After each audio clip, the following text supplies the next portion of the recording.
Hi guys, magre-repack tayo ng miswa. Ayan. Bali, isang piraso yung gagawin natin sa isang plastic ng yelo.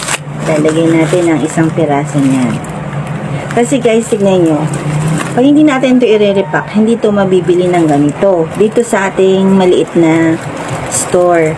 Kaya kailangan i-repack para yung mamimili, mabili ang miswa. Pag ganito kasi, malabo. Hindi naman nila to lahat mako-consume. Kaya kailangan po talaga nire-repack yung mga ganito.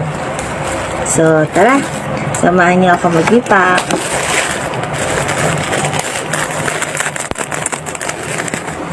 Ang pagre-repack na trabaho, pero andun naman po kasi ang kita.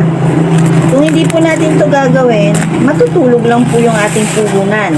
Hindi po yan iikot, hindi po yan gagalaw. So, wala eh. Hindi siya magiging fast moving. So, gagawa tayo ng paraan para to ay mabili. So, paanong paraan? Magre-repack. So, yung isang maliit na ganyan, ire-repack natin. Usually, ang benta ko dito, 6 pesos eh. So, nailagay na po natin sa plastic yung mga miswa. So, isi-seal po natin yun. Ito, gumamit po ako ng kandila. Hindi ko na lang ipapakita kasi baka bawal eh. So, igaganyan natin. Isi-seal natin ganyan. Yan. Magiging ganyan na po siya. Hindi siya malalaglag. So, madami na po ako nagawa. Ayan. Para madali ko po siyang masabit. Pag binubuhol kasi, parang hindi siya magandang tignan. Kaya, isi-sealed na lang natin. Sealed with the kiss. Sealed with the kiss eh. Ayan. Di ba po? Ang ganda. O, hindi siya malalaglag. Ano? Isa pa?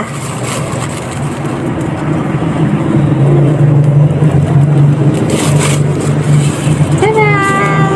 Mas maganda siyang tignan kapag nakasil ng. Ito na po yung akin ni-repack na miswa. Ayan. Tapos isasabit-sabit natin ganyan, paikot-ikot na gano'n. Mabilis na makikita ng customer. Ngayon, pag pumunta sila sa tindahan mo at nag-iisip pa kung ano ang pwede nilang iluto, magkakaroon sila ngayon ng idea.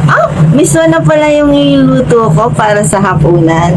O kaya, miswa na lang pala yung iluluto ko para sa breakfast. Tapos, makikita na nila si sardinas.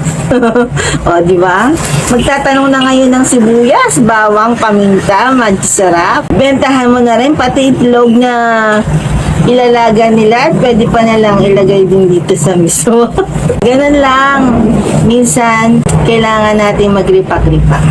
Maging fast-moving ang ating mga items. Yun lang.